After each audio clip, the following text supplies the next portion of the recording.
Welcome everybody to GitGud North America. I am Joe Razor, joined here by Intel, and we are getting ready to bring you the grand finals of this season's expert division, the highest division in GitGud.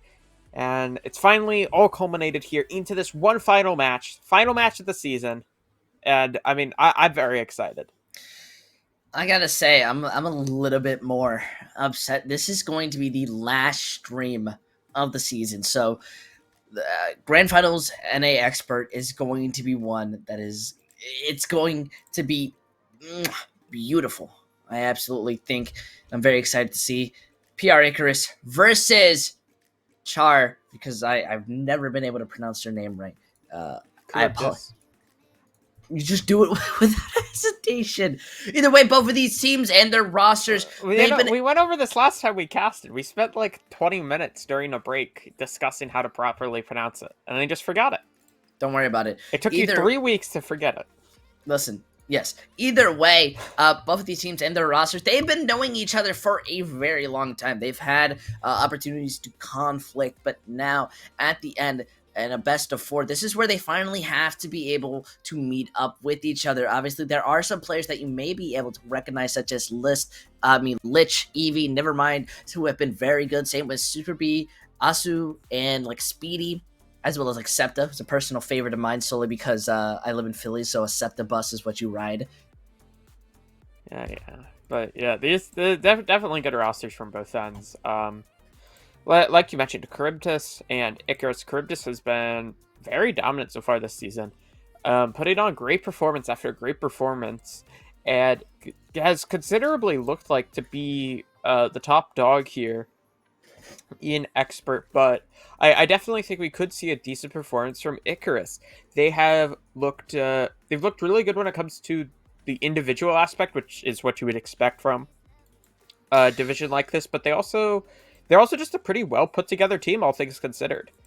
Gotta say I agree to that. Though, being in this type of area is going to be extremely difficult. These rosters have been seeing each other. They've been knowing each other for a very long time, and I think a big worry goes into our first map. It's something that everybody's been running. It's something that everybody understands and is prepared to go up against. Lijiang Tower is not a map that you want to be going up against a team that you have basically been fighting for the entire season. Yeah, Lijiang Tower is where we will start, like you said. It's a very standard control map. Just a lot of compositions are available to be played, and for the most part on this map, you see the team that is the best when it comes to their team coordination and kind of their discipline tends to be able to win this map specifically, because while you can get away with some maps like Junkertown or even Rialto to a lesser extent, you can get away a lot with some big individual plays. But here I find on Lijiang, it really is a lot about team coordination.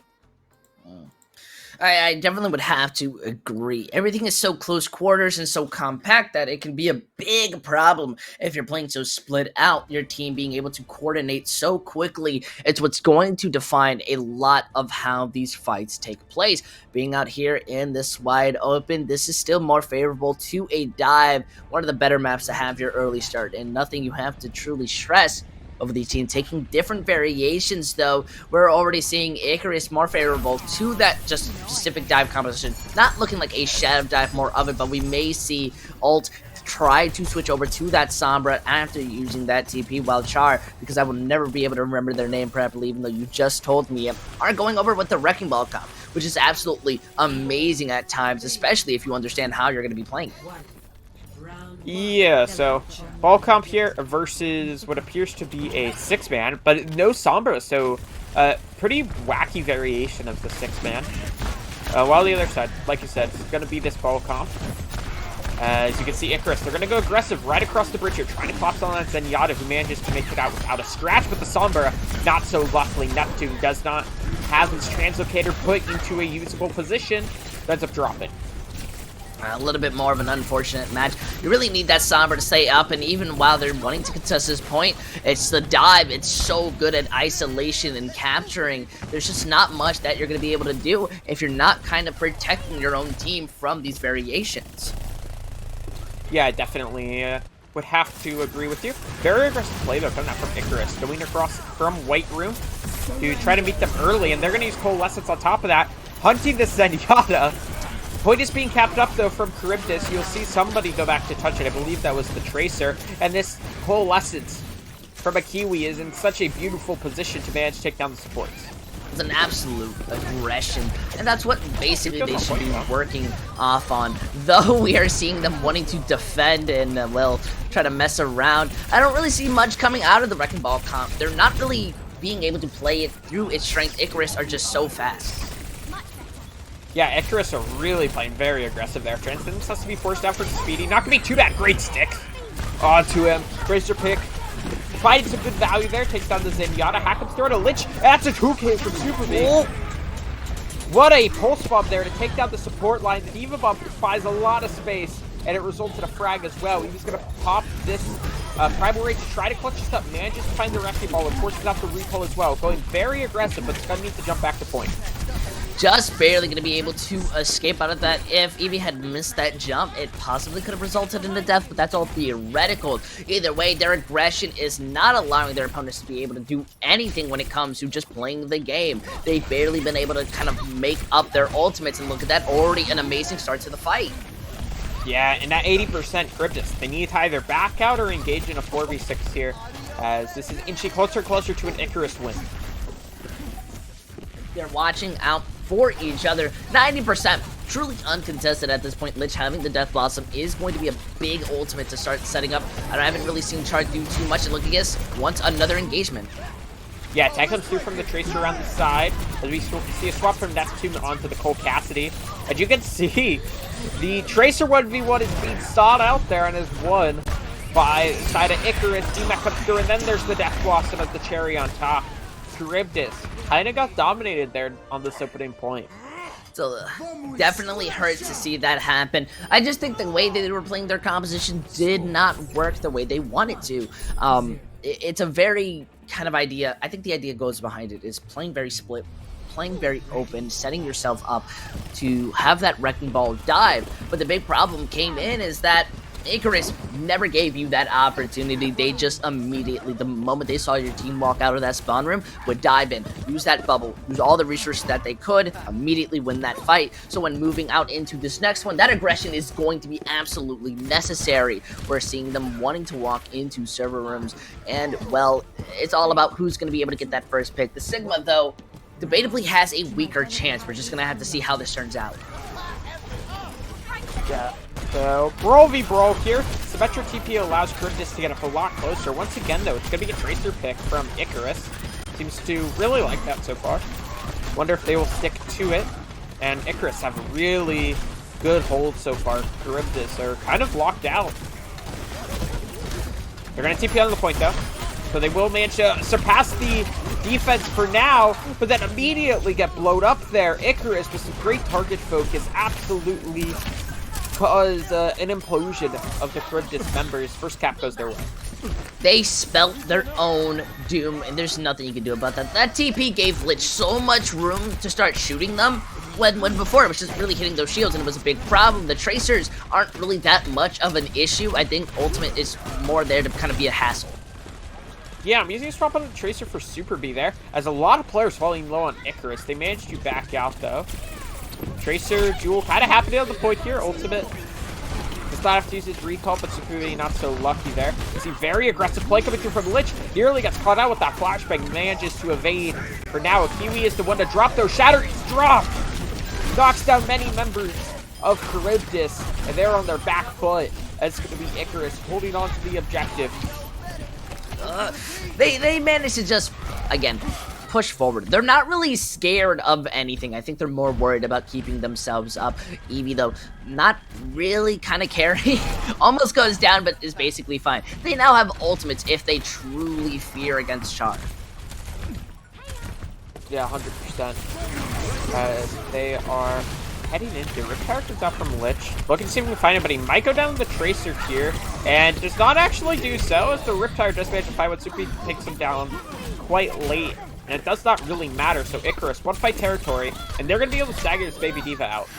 Oh, that's unfortunate. Losing the 1v1 due to a trap. Super B almost had it. But still, they are not being able to keep it. I don't know what Icarus smoked this morning. Absolute G Fuel of the jungle. But they've been able to kind of take these ultimate fights very early, and that's what's been helping them a lot. Yeah, 100%. They are heading in there. D.Va bomb comes in the back, buys some space. Pulse bomb gets eaten. Great plays there from the D.Va of Charybdis. It's high noon as well now coming through from Neptune. Shatter misses its mark. And 99%. Charybdis need to make the aggression. They need to go for a play. But all that is happening is their annihilation. This is a 200-0 here. Not a single percentage gain for Charybdis this map. I gotta say, I feel absolutely terrible. The big problem came is that they used the high noon, but they stood still, and that's not a terrible thing, but it's definitely not something that you want to do, because you're going to be seeing yourselves not winning out on Lijiang Tower at a massive disadvantage and a momentum shift. And look at this, Froggies is even going to be able to just kind of pull out the throw onto you. Man, I think a big problem just came down to momentum. We're at the high CELO, so mechanical skill isn't something that I think you have to worry about. Compositions, as much as they matter, they're a little bit of a difference. You know, I think they're not going to be that much. It's similar to how kind of down in Rookie, the very low elos, compositions don't matter, because once you're comfortable, you're comfortable. I guess the best idea to say that is like Chengdu Hunters type of way, where they're going to be able to play whatever they want, and it doesn't really matter what the meta is. However, okay, I get what you're coming from, but when you tend to watch these expert games, I tend to find that the comps a lot of the times can help decide the outcome in some situations, because you'll see times where people try to force things they're super comfortable with, and they get rolled because there's a team that's comfortable on what's good on that map, right? So you can definitely make your comfortabilities work as long as the other team is not comfortable on what is best on that map, if that makes any sense. But I see what you're saying. Yeah, I definitely agree. And I feel like the Sigma wasn't the problem, and as they were kind of switching up, going to that Cassidy, trying to make those difference, you know, what was more of a familiarity when it comes to Lijiang Tower, I think the big problem came is that they weren't playing like they wanted to use that composition to its fullest. And again, I want to bring up that last point when it came to using that high noon. Icarus were terrified. That shatter misses, doesn't cancel out. You overstay your welcome. You try to put some pressure. You have healing. You don't really have much to kind of care. But unfortunately, because they're getting hit by a few different angles, they want to stay back. They want to be able to peel in for that Cassidy, and they don't manage to kind of put pressure onto that Reinhardt. It's not their map, I guess, and they're going to be going down. However, this is a series first to four, meaning they have a lot of opportunity to be able to bring it back. And while we didn't see any starring moments, at least we can talk a little bit more about how Icarus, they looked absolutely phenomenal. I don't know what they woke up on, but it's absolutely beautiful. I mean, Icarus kind of rolled. I mean, that map was... What time is it? I mean, that map took like... That was like a 10-minute map. Yeah, normally... It was a 200-0. Charybdis did not get one flip. Yeah, normally I like to say sometimes it isn't a roll, it's just the other team is throwing. But that was an absolutely roll. A roll is defined by your not being able to play what you're doing. You're not having any form of setup. And there was like 2 fights all map that I felt Charybdis could have won. I definitely have to say that, you know? Like, if we were specifically sitting there VOD reviewing this, I think we could like poke out every little detail, like that could have been changed, that could have been done, you know, but smaller things. But either way, I feel like no matter what you could have done, Icarus were ready to fight you 10 times harder. They were just they were like going 110% for no reason for such an early map. I mean, you say no reason. If you could get this over 4 maps, hour and a half game, I mean, that's gonna feel pretty good.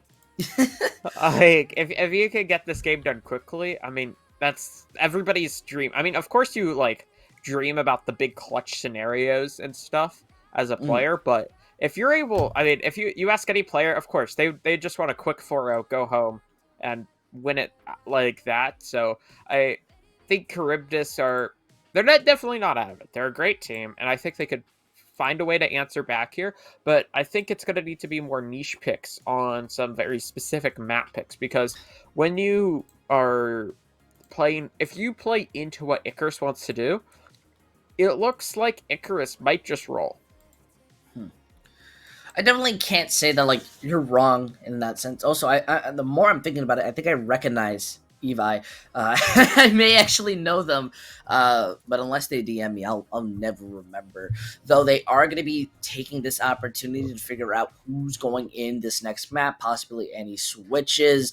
More than anything, I want to see what's going to happen. I think map choices are by far the biggest thing in Overwatch, because that basically makes or breaks it. Some teams just refuse to flat out scrim specific points, or just never do. I think a good example, even though it's most likely not in our map pool, is like Route 66, which has always been a map that no team ever likes to play, but every team, I don't really see, some teams tend to scrim it, or than anything, and sometimes that becomes a problem. Though either way, it's not really an escort. We're going over to a hybrid, and one of my more favorite maps, Eichenwald. Eichenwald is by far a better map than King's Row. You can, well, I'm a caster, so I've like watched so much King's Row that Eichenwald is like a new map to me. Yeah, I don't know if I've ever seen Eichenwald third point. I don't think I've like ever seen it. Is there a third point to Eichenwald? That they rent it out once a month for the Halloween event, I'd like to believe. Oh, okay, makes sense. But yeah. But definitely a interesting map pick here. Eichenwald is a fairly interesting map. You see a lot of ball comps and double shield get play on here. Double shield defenses seem to be everybody's favorite, especially for that first point. And then as you move through second point, it can be really awkward to try to take as the offense. But yeah, definitely a fun map pick. Yeah, this map has a lot to work with, I think, and the reason why it becomes so much of a difficulty moving it to that third point is that it's such a long path on that second area, and spawn points kind of change, that if you don't have that focus fire, it's not really going to be working out to your benefit. And, well, Icarus, as a team who have been continuously showing to be able to move forward, they may be able to kind of pop this out, though they seem to not want to run anything out of the ordinary. Well, it sounds random, but I think for the division that we're in, this is basically your set composition. The Wrecking Ball is just so good that if you comparably run out on the Brawl, you're going to just get hit by every angle, and it becomes such a big problem. So, now watching to see how they're going to be playing this, it's basically going to... the question goes down to, is Neptune going to be able to hack people and immediately take out Eevee, Spike, Ult, Lich, or are they just going to get away scot-free? Yeah, definitely agree. We'll have to see. As, like you said, Wrecking Ball. Junkrat pick from Lich. Fairly interesting. But we'll see, and I mean, sure, Osama just gets deleted. They're just not allowed to play. And then the aggression coming through from Icarus as well. They're setting them packing, taking down Neptune as well. Super be running for his life, as I mean Icarus just did a minuscule amount of trolling. How do you even put pressure onto someone like Lich sitting on top of that high ground? Has that trap just be able to slow you down? And does so much damage that Speedy and Septa are basically small rats trying to move into this fight. Oh no. Oh, what an ante. Just wrecks the backline. I mean, oh! Look where Charybdis has not been able to move through the choke. The only players that have successfully are the Wrecking Ball of Osamu and the Tracer or Super B. They do manage to get 2 kills, though. They take down this Echo Mercy combination, which has been doing a lot of their heavy lifting, so maybe a chance here for Charybdis. An absolute beautiful way just to take that. I mean, if more than anything you're scared of them, you just need to push forward. And then once again, this fight already breaking through, and they are just moving forward with full health. Yeah, so Icarus are on the back foot. They're going to start to have respawn step 3 though from their 2 members they lost. Look for this duplicate go forward, most likely onto the D.Va. Trying to assassinate the Zenyatta first, does so successfully. Gets the nano boost as well. Not sure if that was intended for him or the Wrecking Ball, but anyways, it doesn't matter as they are just winning out this fight. And the duplicate, cherry on top. Not sure if it was necessarily needed, but... Yeah, ego dude. They didn't need it, but they wanted it. That's what I'd like to say. I was really worried because early on in the fight, Lich got hit with a massive attack. Now Lich is even switching. But they're not really, I guess, diving on anyone. They're kind of hesitating at times, especially when their support line is being poked or being hit. Everybody, not just the D.Va, everybody moves in trying to do as much as they can. Yeah, 100%. So, Neptune trying to find any form of picks. Like, Charybdis are finally able to starting to move forward here. There needs the Transcendence to do so. Opening pick Stowe goes the way of Icarus. Charybdis managed to get the trade, so it's a 1-for-1 there in that fight. Minefield gets deployed.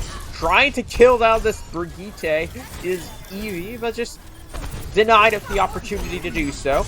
And space has been gained here from Charybdis, but they're still losing members.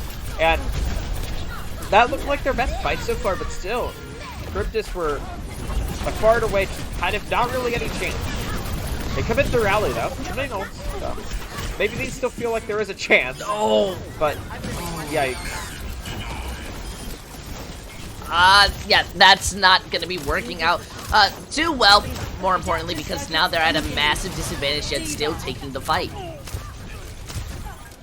Yeah, definitely. Charybdis, though, they're still sticking around there, still desperately trying. And this is a full hold. Well, it's looking like it. This is so close to a full hold here. Look how many ults Icarus has. They're just not scared. They're getting a lot of value playing what they're good at, and it's really working. Though Zenyatta is very much more of those picks, and Lich now onto the castle. He's going to be able to build up to this high noon.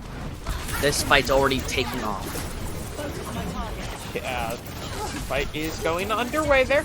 The Duke there has to be used onto the Zenyatta just to stay alive there. So they waste the Nano Boost and the Echo Dupe, and it's just a wrecking ball to 1 second point. And Eevee's very low here, or Sabu very low. Minefield gets deployed, managed to kill one. Very few members of Charybdis remaining, and they're trying for the speed run here. That is a full hold for Icarus. I've never seen a full hold in that type of not aggression, but style. Rather being more. We saw that Echo Dupe being used very early from the side of Icarus and Charybdis. They weren't really able to kind of do anything against it. It was just popped. It was more of an ability rather than an ultimate. Mind you, they used it very early to get that Zenyatta, and then we saw them build it back up kind of mid to late fight.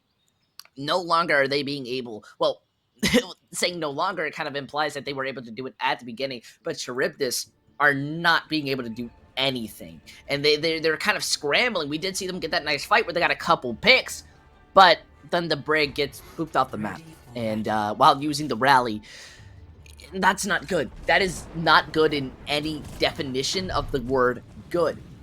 Now, not only do they need to full hold, but even if they get that, it's not a win. That's a draw.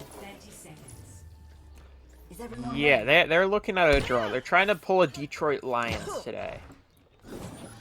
Oh man, I'm just really hoping to see this work out. I'm hoping Charybdis can answer back, because, I mean, if this is how they go out on the season, this is going to feel devastating, but... No, they're just warming up. You don't even they're understand. Warming up. They don't get good till game 4. Listen, that's how most teams work. Now, that's not true, Tell. That's not how most teams work. If most teams got good at game 4, you'd see a lot of 3-0s. A lot of 3-0s. Fair enough, but this fight's already taken away. They have to just take an early engagement. Take these dives like this. Good sleep. Not that. Yeah, that's a really nice deep start there from Kiwi, but the Wrecking-Ball manages to make out. He's got 3 EVs, trying to have the same result. Needs to be careful here. He's being pretty, playing pretty loosey-goosey here with his life. What is the support line doing? They've just, like, rotated onto second point, like, the high ground above it. And, I mean, they get the kill on an F2 here, so man advantage out for Icarus. Anthony connects on to Seda. They will be able to try to collapse on her. They ought not to, though, so Seda, he will make it out alive. There's the opening pick there onto the Wrecking Ball. And then Lich is going to head into the back. Kills 3. Oh my! Ran the D-Max. Full spawn for style points. The 4K for Lich. Oh my! I know Overwatch League is looking for players, especially DPSs, because PR Icarus, they are looking absolutely insane. Oh, it was such a clean style, and it gets stolen. Ooh, that was a gross game. Oh, it was for this. It was for this the whack-a-mole go-kart fight that we got to see. Unfortunately, it just seems that Charybdis are not. I think they're not just ready yet. They're very much looking like they're hesitating in these fights. The compositions and styles that they're playing are not working to their benefit. We even saw for that first little bit, the Brig and Ana weren't healing anyone. And nobody died. They didn't try to overinvest. They didn't try to engage. The fact that the Ana was there meant that sleep and resources were being put in. So that's why the Wrecking Ball dives with the Diva that you have. The Diva, well, if nobody's diving onto them, dive with your ball. You know, it's the setup. You have to be able to peel in. And Charybdis weren't able to get really anything done. And it became a problem. The more and more and more it went on, Icarus have a chance to basically show that they can full hold on anything. I think we can both agree 200-0 and then a full hold back-to-back. That's an impressive start for the series. Yeah, and see if they can keep that up here. We're only 20 minutes in, but we are going to head to a break. We'll be back after 20 minutes? For the next couple maps Intel doesn't believe it, but yeah, we will be right back. They did find Cucumber, but he's going to lift him. Oh, Vulcan gets caught right into that, and Speed is going to be able to follow up. Talking about jumping over to the Doofus, talking about playing into the Doofus. A manos de la bola, ya son 3 las picks que conseguía el equipo de British Hurricane. We need your help to decide our Opinion Outpost MVP of the match. He's got a minute to kind of work some sort of pick against this Doc, and oh my good lord, he just got eviscerated. See? Oh! He's not dead! Hey, now he's dead! Holy cow, I've never seen someone get so aggressive. Oh, catches their opponent outside of the building, and that is it! It's Rocket League Wednesday on the High School Esports League home room. I am, as the kids say, vibing right now.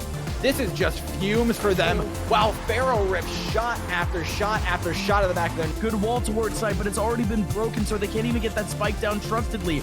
Camera over towards site, and again, it's getting all that information. Heatbot going absolutely massive!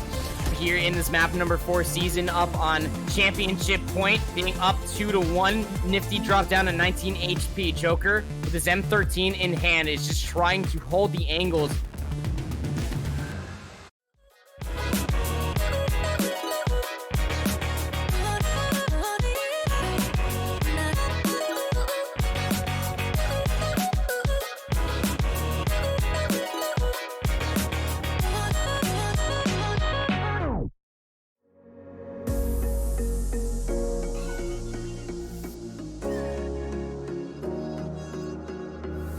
Running through the last of my thoughts, standing on the edge of my time. Everything I know will be gone in a minute, and that's alright. Running through the last of my thoughts, standing on the edge of my time. Everything I know will be gone in a minute, and that's alright. Alright, 'cause I'm free.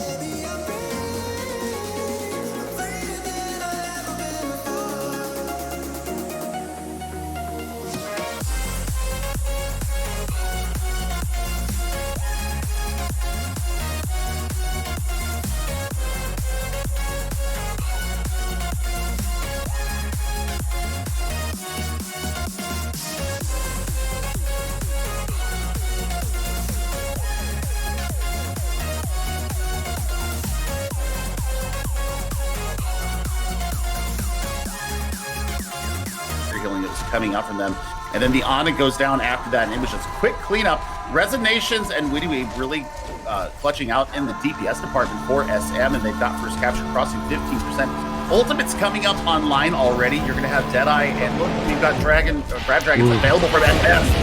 Oh, and they're going to waste no time in committing it. The Graviton comes out. It was there, but it's not going to get any. So excited. Thank you so much, Cybjorn. Living up to the... Oh, beautiful strats from Roar Esports. They're going to go ahead and teleport directly onto the point. So they will be meeting them tantamount. Nothing to try and eat it with, nothing to stave it off, no support ultimates. They've got a shatter. It might just have to be put in to keep the Bastion ult, but they don't care about this Bastion ult. They've got a Batiste! Oh man, this is just nutty right now. This is not something that you want to push in on, but it's going to be the bomb and the charge. It's a Mansion picks up 3. All of the 3 that you want. Reinhardt, both of the supports, and this is the fight done already. Frost Dragon comes. It does pull out the Transcendence, but the anti-nade gets... And here comes back on the Doomfist. Not hacked up by the EMP critically. Starjumper has the Deadeye. No hack this time around. Starjumper gonna clean up the fight. Get 3. Get the electric cowboy for dancing effect. This might be the best map for that in all of Overwatch, as we see the hook shot and the headshot. Bane with the silk thread shot. Show it off. Isn't gonna work well against the Ghost Confar as fine the people but you're not gonna get through this. I love watching teams that I haven't seen play before play. It's always thrilling. Round 1. It really is. It's wild cards. You know, it's something you don't get to see at the higher levels. You know, everybody's at least been seen usually at lower level matches. So this is always a fun experience. They're like the best and like the second and third best player. Oh, really? Yeah, they were in the finals last year against each other. I don't really think these two players were though. These in two Tetris? teams? I'm not talking about Tetris because we're back in live, you boom man. Chat, don't even worry about Joe. He's listening to the completely missed the fact that we had got back into the. You were told. I was told, and I still completely missed it. Well, either way, we're back from halftime. Got the 2-0. Icarus being able to kind of take the lead over Charybdis in a debatably, well, most likely in a sense. Charybdis, not Charybdis. Charybdis? Come on, Endo. Yeah, it's Charybdis. No matches. All right, listen here. If you expect people to pronounce the underscore in your name, you can pronounce Charybdis correctly. Listen, all I just want to let you know is that our next map coming into this, because you just want to be hating on me for a little bit, is going to be Junkertown, one of those more favorable sniper opportunities. Absolutely in love with this map. I always love to see it because I never really see the same thing at times. Yeah, Junkertown's a very funny map. It's a funny map. A lot of funny comps can get played on it. Like you said, the snipers, but outside of that, you see a lot of ball comps get played on here, as well as those double shields. It can be a very wild map at times, but I am definitely a fan of it. Babe, I can't say that I'm not. More than anything, this is another Wrecking Ball map, and I think Icarus, their performance on this is absolutely terrifying. It's a bit more higher level than I actually expected. I think the way they play it and the way that they go about it technically feels like you're watching a team that competes in OD. And that's not really like too high to say because people at this elo are technically can compete in around the OD. But the way Icarus just takes it, I feel like the format and energy that they're kind of showing off, they look confident. They look unworried. Charybdis, though. Charybdis. Listen, Spanish was my first language, okay, mi amigo? No español. I only speak American. I don't need that. I don't need that from you. Either way, what I'm more looking at is to see how they're going to be trying to bring it back. They really need to get this map win because I think if there's anything, you don't want to have your last opportunity be on a 2 CP. I want to see a 12 CP today, and I feel like this is the perfect game to have it. Here. Let me set the scene. We're gonna get a roll here from Icarus, and then we're gonna get a 12 CP draw on the next map. Then after our 12 CP draw, we will head forth into a reverse sweep. That is how that's how it must be. You down for that intel? I don't know if I am. You know, I'm not Kong Man. 2CP is not one of my more unfavorable maps, and that's just because I think 2CP is really annoying when you see a team get a really nice play, but then immediately the defending side is able to just scoot their boot, kind of all spawn in, and then immediately win it back. Though I will agree, well, not agree, but say that it's kind of the team's fault for not target focusing. At times, it feels a little bit cheap and unrewarding to play on. Yeah, So? I agree. You sound smart. Thank you. Yeah, that's I definitely agree. It's 2CP can be a bit of a dread, but we're not on 2CP. Do you want to hear what map type? It's escort. You already said it. Yeah, you'll figure it out, Joe. Don't worry. You already said it. I was gonna try to quiz you. You were gonna and try then and I just quiz. answered your own question. You got your brain stuck in the pickle jar inside that pantry, my good man? There's no pickle jar in the pantry. Oh, it's not a part of the collection just yet. You just have a Pringles can full of every Washington Justice person.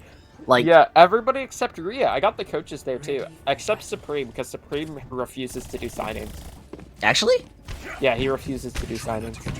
Why though? I don't know. Oh, whichever. Either way. I got their assistant coaches though.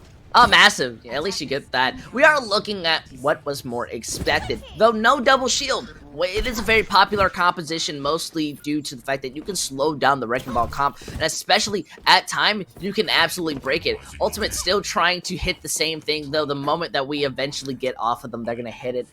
Either way, this is all going to be to see who's going to be able to kind of get those picks. I think it's going to be really hard for Cerebi to consistently find any value on that Widowmaker just because of how split everybody is.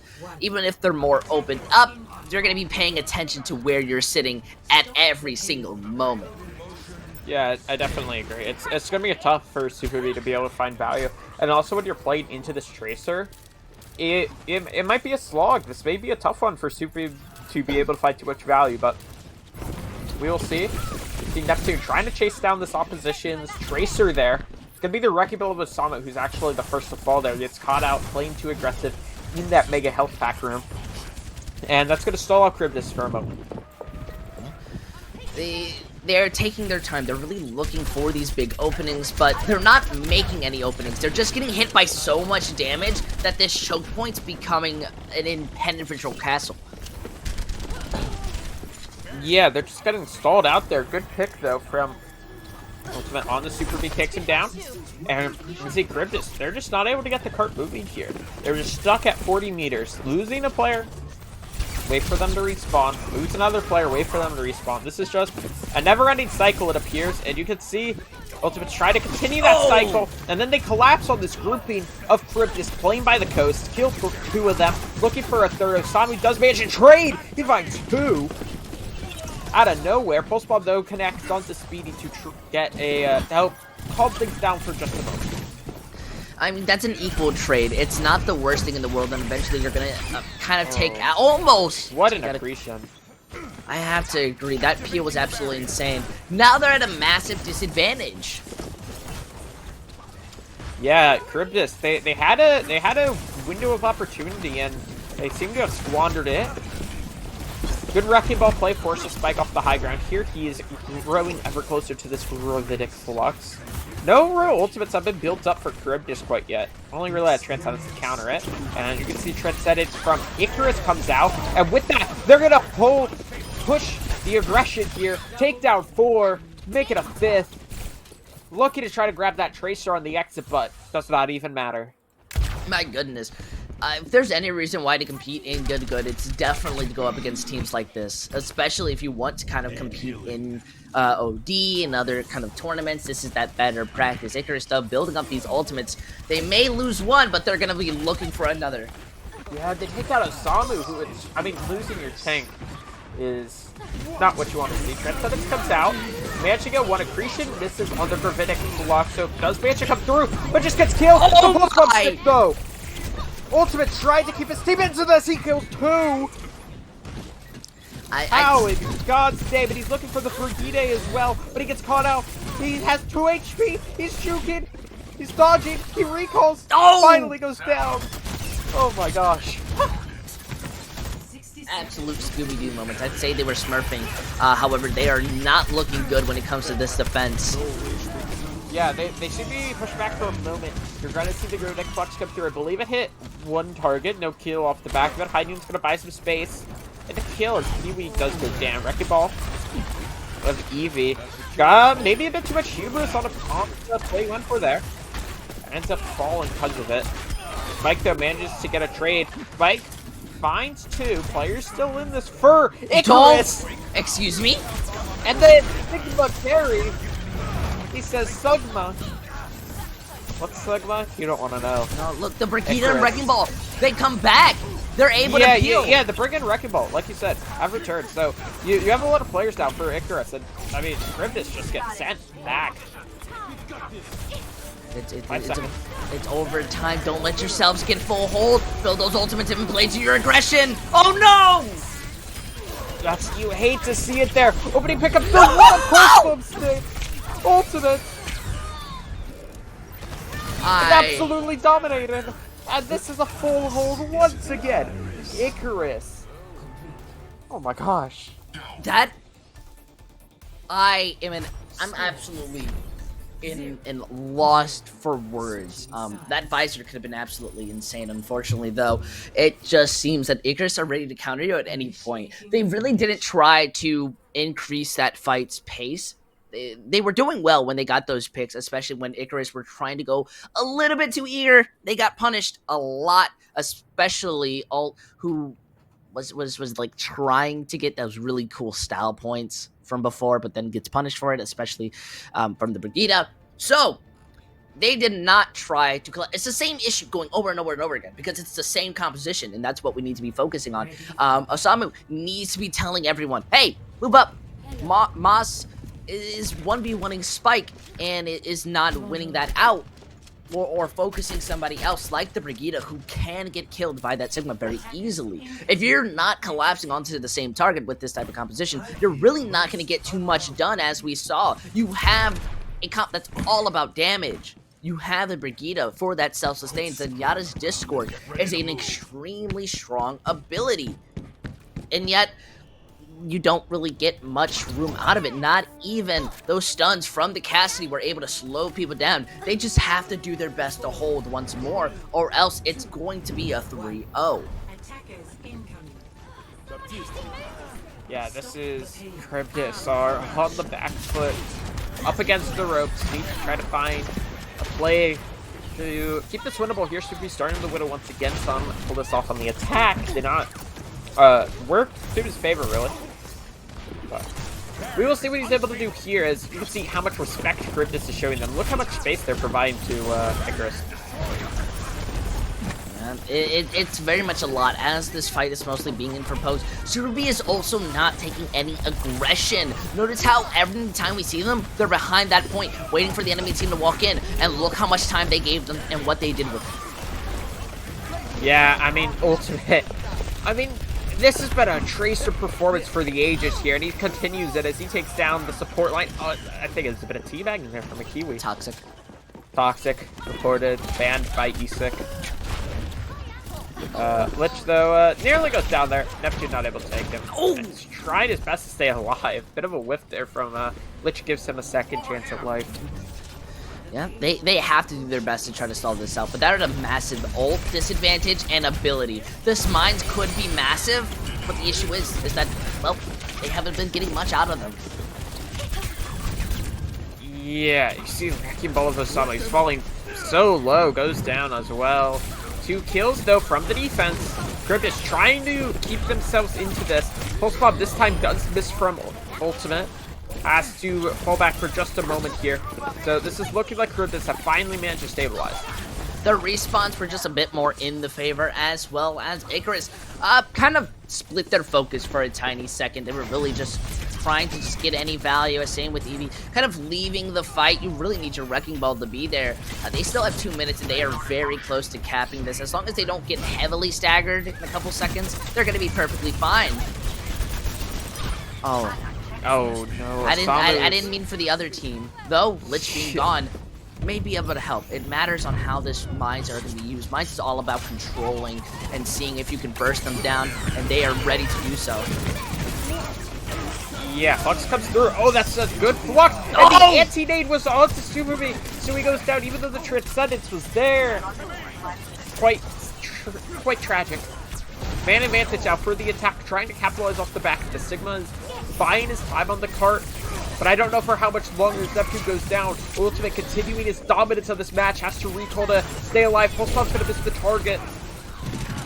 Does not matter though, but in the end, does end up going down. Kiwi is almost the side of the map.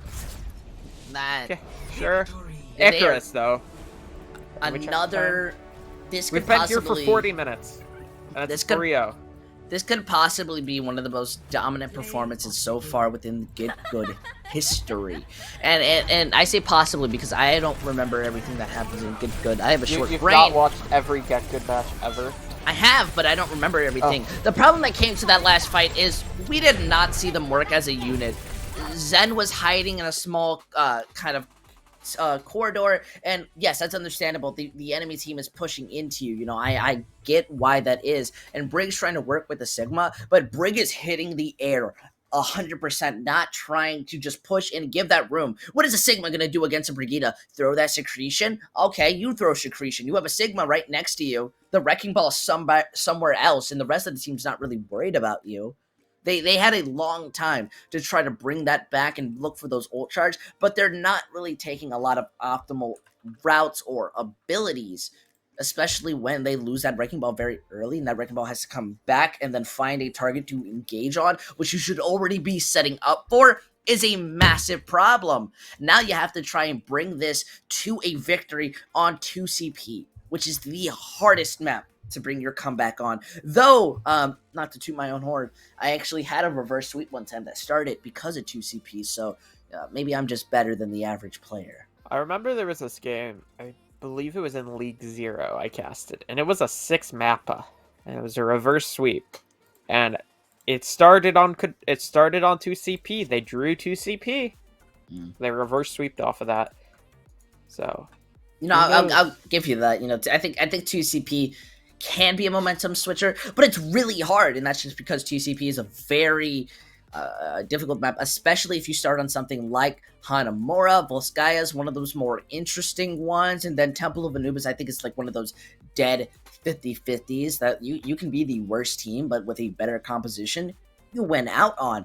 It's still going to matter to see if they can reset their mentals. They have slowly been looking like they're more and more warmed up, but I feel no matter how warmed up they are, they're not really doing anything with it.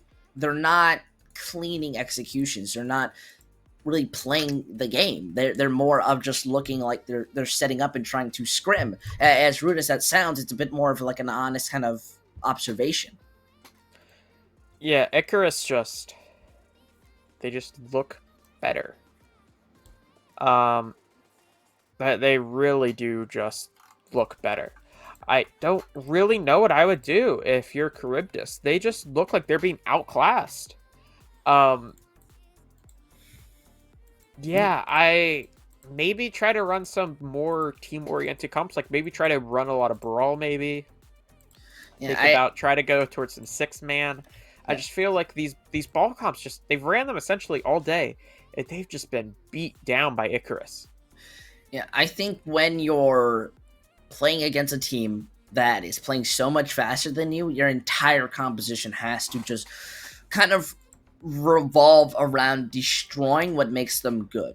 And ideas go from that to poke, or maybe just pure dive, where you're just absolutely jumping into the enemies and you're flat out just ignoring any kind of possibility of them being able to go onto you.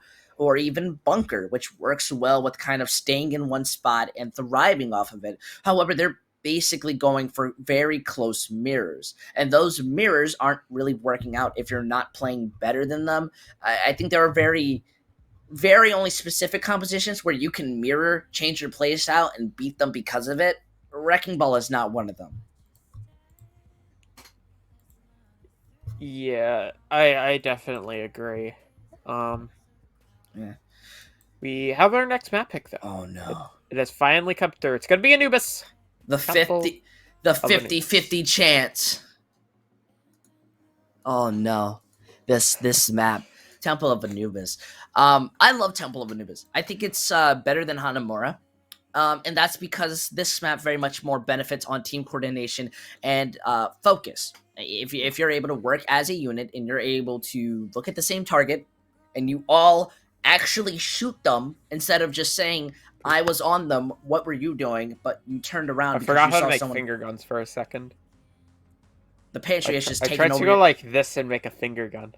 Has your pantry just taken over your whole personality now? You can't do anything else? It's cause I can't close this finger in. It like messed my whole thing up and I just was so confused. I'm like, you know what? I can't believe you lost your own finger. Either way. it's still here. Oh, I just can't wow. close it. Good job. Good job. Thanks. Either way, Temple of Anubis is a very difficult map. Very famous and home to those big spams. And while it is harder to run out on that Wrecking Ball composition, I'll say flat out, and that's solely just because angles are so tight and narrow. It's like running it on King's Row, where something like a Junkrat or a Pharah, the fact that you are rolling into their direction, you may get hit with their splash damage, which is more than enough to try and focus you and take you out of the fight. It's going to matter to see how they try to adapt around it, and rather what compositions are they directly playing. Is Icarus finally going to get off of that Wrecking Ball composition, maybe switch over to that double shield, a more composition focused on poking angles and just pure spam, like a Torbjorn Junkrat, a Pharah Junkrat, which I rarely ever see, even though it's absolutely beautiful. Okay, you can't get me wrong. Imagine Valking and you have two people who can do absolute burst damage. Yeah, definitely. So we're still, we're just waiting for the readies. We we can hop in, but this has been a complete 180 from our finals that we had yesterday. I mean, you casted that incredible 7-map set. The game me and Joker did yesterday, I mean, it was a 4-0, but it was a very, very close 4-0. Yeah, right? I remember seeing they were just going back and forth. There was the hour-and-a-half long... It was almost an hour-and-a-half long Volskaya yesterday, dude. It was a great day of Overwatch. Yeah, I think those are one of those closer, less dominant maps in those ideas where you get to see a team truly go above and beyond to try to win it out. But sometimes it's just not your day. Sometimes you're not going to be having that ability to clean this up. But who knows? Maybe Charybdis. Did I say that? Charybdis. It's Ka. Rib. What is this, Mortal Kombat? No, it's like Ka, like the word Ka, or the sound Ka. Rib, like the McRib. Dis. The McRib? What is this, McDonald's having? Is this a part of McDonald's now? We're not taking that sponsorship up. We're in the city right now, okay? No, I was just explaining to you. I was just like going over how to pronounce the word Charybdis. You did it terribly. Either way, Charybdis. You're just jealous. You don't eat McRibs daily. That's your problem. I feel like you go to McDonald's, ask for the McRib, and you don't leave until someone pulls one out of their own intestines. This is the world that you're walking off of. Either way. No, actually, when I go to McDonald's to say, can I get a McRib? And then they like throw a McRib on this flat top, and then they douse it in barbecue sauce. What's a flat top?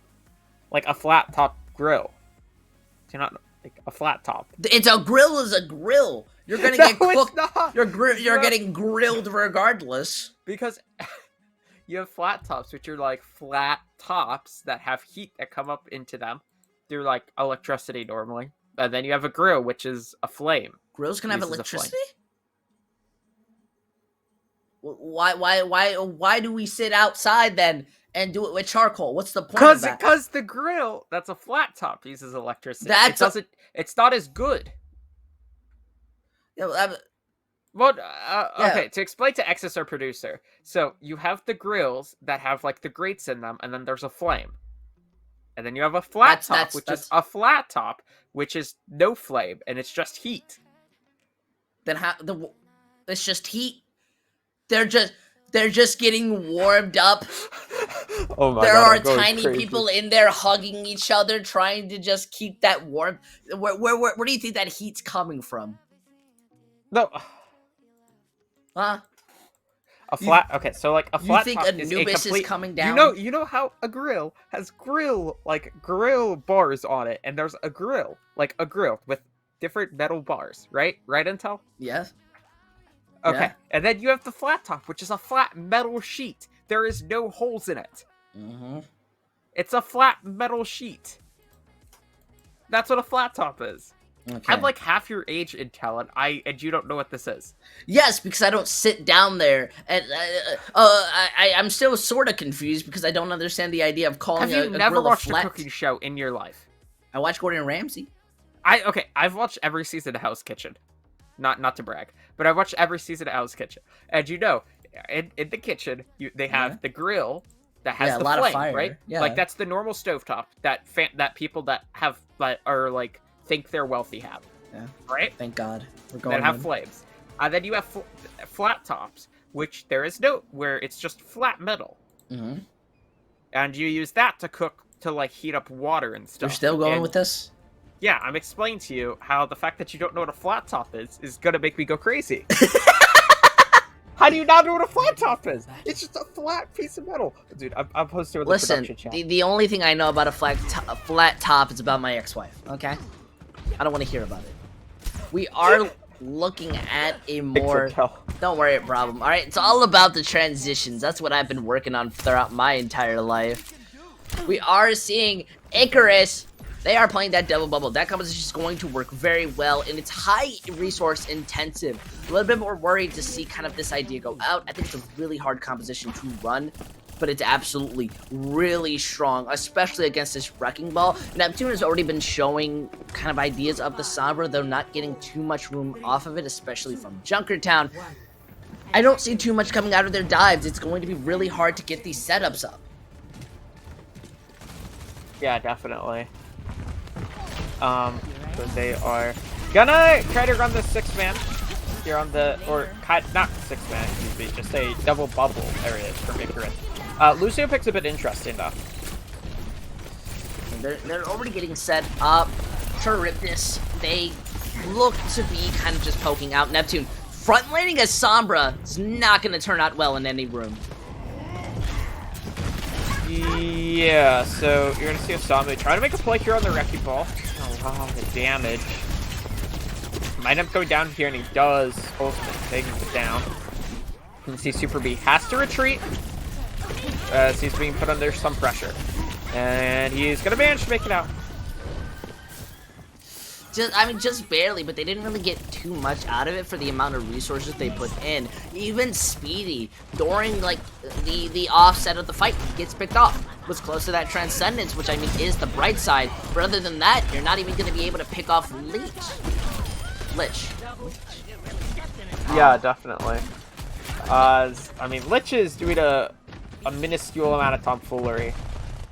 Have you seen the gif of like the cat and he's like moves forward and it says a minuscule amount of tomfoolery? No, I don't even know. But they're doing so well. Lich is such a powerful character, but luckily the spam now may catch them out. Yeah, and there's the Nano Boost. Goes forward onto the Zarya. Gets the opening, but 2 kills do go the way of the attack. Hackup's throwing a spike as well. Taking some pressure. And stay alive. Charybdis, they need to capitalize on this opening. They have. They're able to get some poke in, but they're not shutting anyone down. They're still alive. Yeah, definitely. Pulse Bomb Stick comes through. Takes out Ninja. And Charybdis, they are on their route to a victory here. Bomb Barrier comes through, though. Defense of Icarus, they're not want to give this up. Diva Bomb comes through. Banshee catch down Eevee. Big opening. Or not opening, but continuing kick there. Remat comes through as well. What is Seda doing? Seda's like in the Matrix right now. Stuck in weaving. Pulse Bomb comes through, manages to take him down. And this is looking good for Charybdis still, but they just can't finish this off. Unfortunately, it's not looking like that either. Icarus, they're just at a big disadvantage. These respawns are hurting them more and more. But yet, Charybdis, they're not finishing this out. Look at this time bank slowly go down. There is an opportunity, and they are retreating. Yeah, they are. I mean, they don't seem to have the killer instinct needed to win this. I'm not gonna lie, they just seem not to. But as soon as I say that, every single member of Icarus falls, and Charybdis, for the first time this map, has capped a point or set. Hey, it's absolutely great. That's a way to start it. A little late in the series, but it's a little late to start it. Either way, you set yourself up, but they don't have the killer instinct. They won because of that EMP, managing to eliminate some resources from Icarus, but being for this respawn advantage, which is basically what they had from before, now switching over to the defending side, there's not much they have. Yeah, good opening there, though. Takes on the Tracer counterpart for Super B. Now, Icarus, they're on a bit of a retreating path here. They're going to have to respawn up fairly quickly. There's Banana Boost onto Eevee. Going forward here, and there's the opening frog as she takes down Super B. Really nice pick there. Look how much space Eevee is buying, and his team is capitalizing on that here, as Icarus are winning this fight. Yep, look at this, just wanting to push in as far as they can, Good even answer. being able to get so much room. There's just not really much you can do. And I did say this earlier, but it does get increasingly hard to be able to push in on the Wrecking Ball with this comp. Though, imagine to hit Froggies, that's a bit of an ego push. You're not really going to stop them from coming back. That's a whole Brigida. Yeah, definitely. They are looking to kind of more build up these ultimates, I'm guessing, to set themselves up. But if they don't get a basic team kill or a EMP as a backup, they're not really going to get much done from this. Yeah, 100%. They need to try to pull something off here. Diva Bomb coming through onto the back. Does catch anybody? No, it does not. Zeta falling low goes down. One tick has been gained, though, as the Lucio sound barrier comes through. This double maid support comp of Charybdis is starting to show its worth, I guess. But D-Mac comes through, and so Charybdis aren't going to win this. Not really sure why they are on the Lucio Brig, honestly. The center idea of this Lucio Brig is all about speed and contest. You see, as that Lucio is being able to walk around, and luckily they get that tick. That's a sizable win condition right there, because basically all you have to do is full hold the opponents. And even then, as long as they don't get that first tick, and that's like little second tiny piece, yeah, you're pretty much winning out. They have the EMP and Spike's D-Mech, meaning that they have nobody to eat up this damage. It's going to be a big problem for them now. Yeah, definitely. They do manage to get an opening there. EMP as well comes through. They're trying to engage. Good pulse bomb stick there from Super B. Manages to take down the Brigitte. But Charybdis still not in the best of situations here. They don't see it. They're not really engaging. They don't have their Diva Mech, so it's kind of stalling out their options. The fight's continuing on. They're looking to just try to get as much as they can, but the stall with this rally is absolutely beautiful. Yeah, Minefield comes through as well, trying to split them up, trying to find any kills. 1-for-1 trade comes through, but like when the defense loses a player, they have to respawn. So as long as they can stall out, feeling pretty good about Icarus' chances as they manage to take down Osamu. Icarus looking to clean up this engage. Not many members of Charybdis remaining. They will hold once again. It's just a really bit unfortunate. They did not clean it up fast enough. You gotta be putting in that killer instinct. You know, I mean, you're setting up with these ultimates. You're getting really close to having a big bank, but so is Icarus in comparison. But you have 20 seconds left on the clock. You're at the disadvantage. Yeah, very little time left on the clock there. Pick up through though. There's the opening. Multi-core from Lich is going to be deployed onto the objective, trying to zone people off, but the Diva's going to eat as much of that goo as possible. Opening kill or trade comes through. 5 seconds left. Clock is going down. Eevee going to pop the primal rage to stay alive. Overtime has been triggered, but it is quickly falling. Icarus are so close to winning this. They're looking to hold this off as they will be only a few ticks away from winning this set, and they will get this hold. Only the Tracer remaining. Well, as you say that, we're going to be seeing that drop off. Icarus having that instinct. That EMP was a little bit too predictable. As you saw from the camera angle, Lich was able to immediately notice it was going to happen. Once that Molten Core placed down, nobody could follow up on that EMP. Basically, fully countering it and shutting it down, which was that big problem. Their entire win condition was Neptune's own EMP. They put such a big reliance on it that losing it, I think, hurt them really drastically. Now they have to hold not only first point, but second point. The second point's a lot easier comparatively to that first point, as we saw. It was a lot harder for Icarus to kind of bring that back, even though they've been looking like the better team. Charybdis, though, they've been able to kind of, I think, slowly bring their steadily in. They work really well when they're slowing down the game. I definitely have to agree with the Wrecking Ball composition we saw on first point. They slowed things down. They just looked for those awkward boops, and Icarus really couldn't do anything after a long time. Their composition's really fast-paced. They're just looking to go in and out. And in these sustained fights where Speedy and Septa, they're going to be building up these ult charge. Well, they're going to be perfectly fine. Look at that. That's a special Tracer tech I haven't seen in such a long time. Super B, I'm absolutely impressed. The Tracer's hiding in the Torb turret spot. That's where you place your Torb turret, and it's a pain in the ass to break. Agree. But now look, Icarus themselves, this is just pure double bubble aggression. Reaper's going to be able to counter out Osamu, the D.Va. Just to interrupt you here, if they're running this, I feel like the Reaper pick is really weird, and so is the Lucio. These are two weird picks, honestly, because the Reaper wants to play super close range, and normally you would want to play that in more of a 6-man style. And same with the Lucio. Yeah, but it's just a standard difference. The idea about it is just absolute aggression. No means no. As this Ana wants to be mobile with you, you see this. She's rotating absolutely around them. Ninja is never going to be leaving their side. Lich is going to be continuing to move with them as well. It's just big burst damage. Yeah, and you can see Eevee is starting to march forward here, receiving support from his team.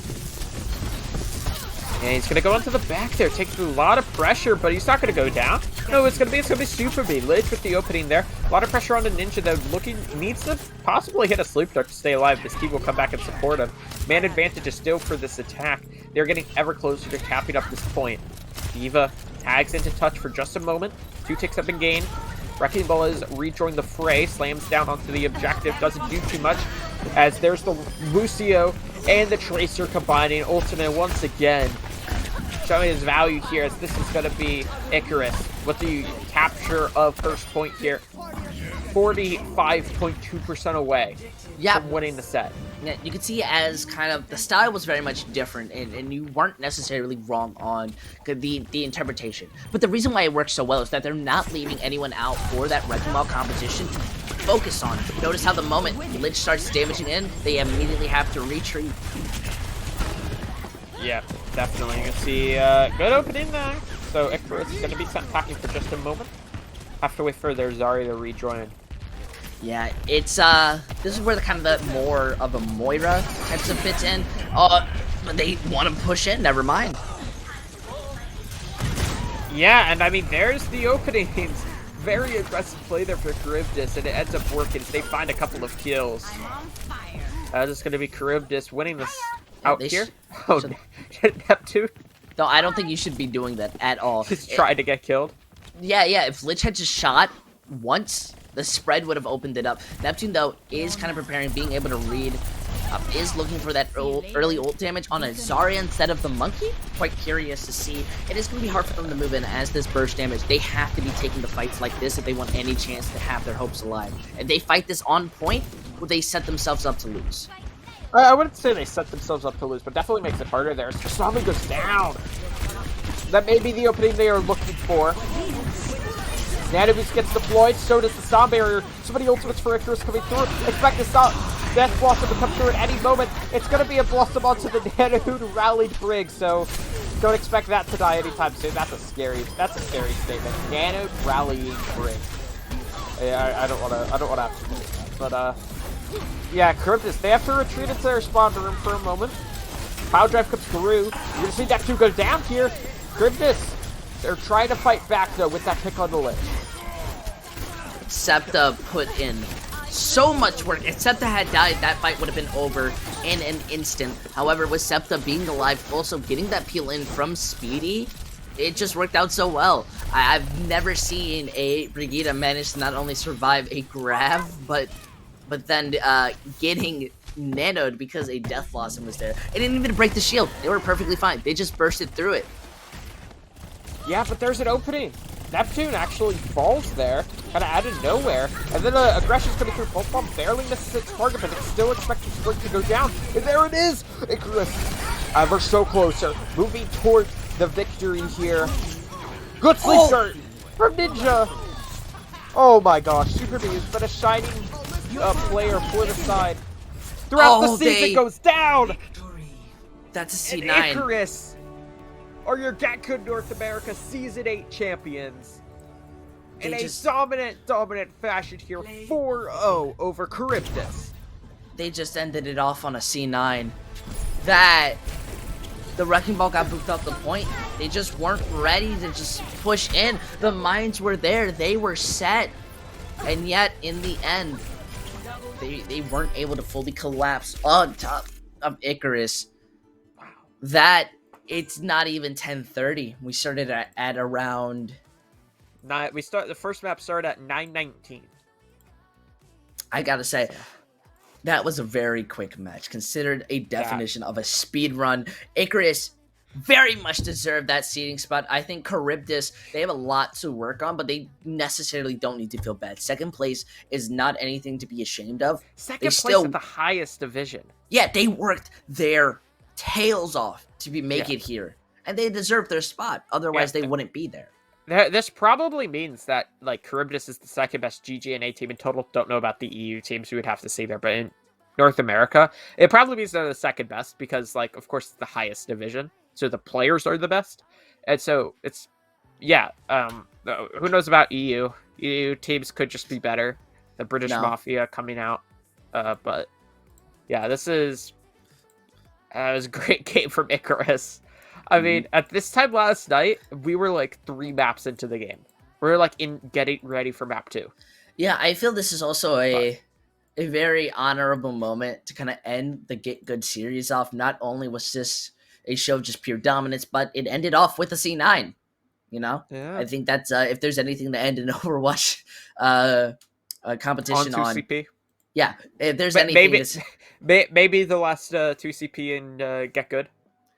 Yeah, if there's any opportunity, especially after such a good hold, it's this one. They looked absolutely beautiful. And, at least I would just want to say, who do you think would deserve that MVP title? Because we saw a lot of amazing players on the side of Icarus. I mean, it's Ultimate, right? Right? It's Ultimate? I mean, he just carried so hard in some situations. That map 2 and 3, it was just the Ultima show. I mean, he had 3Ks after 3Ks, just winning fights single-handedly. It has to go to him. I mean, there was a lot of other good members as well for their side, but I think it has to go to him. Yeah, as much as I want to give it to the support line or Eevee, who was doing absolutely amazing continuously, the off-tank, a role that you don't get a lot of love on, but was absolutely carrying at times to keep that fight up. I definitely think that was the difference maker in a lot of these scenarios, and in the end, they managed to clean it up. Definitely getting my MVP vote as well, but Joe, this is basically the ending. We have finally rested down. Yeah, that's it. GitGud is done for the season. Yeah, it's a very like you said, it's a very fitting way to end off here. We end off with a C9, 2CP, and a 4-0. Yeah, so. Yep. I gotta say, I just want to thank everybody for tuning in to GitGud throughout the entire season. It means so much love and production has been putting into this series, and there's still so much more to come in the future. But I recommend following the Elo Hell Twitter if you want to keep up to date with that. You can check it in the description summary area. You can see the Discord. It's basically just at Elo Hell Esports. We keep up to date and post content consistently as well with more things coming out in the future. I definitely think if you enjoyed what you saw throughout this entire season, you come follow, you come join the Discord so you can keep up to date, join the community. It's been an absolute blast, at least on our side. Yeah, and a bit of like self-publicizing or publicizing self-promotion. You should follow me at Intel on Twitter. Yeah, and you can see our Twitters below us. We post when we cast. Yeah, as well as like follow everybody on the side of the productions. If you want to see where they are, that's on the Hilo Hell Twitter as well. They post everybody who works on the production. They have been going insane. They have been rapid fire. Though I know our one of our producers, Ika, he's praying right now. He's like, oh no, map 7. No. But either That's a way, pretty accurate impersonation, I think. I'm very good at it. He's also just, I think we should keep talking for like the next hour so he can't go to sleep. Oh my, no.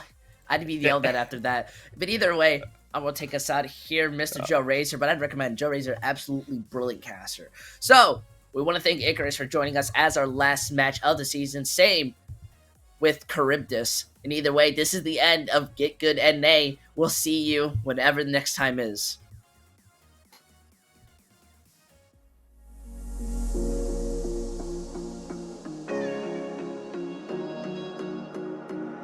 Running through the last of my thoughts, standing on the edge of my time.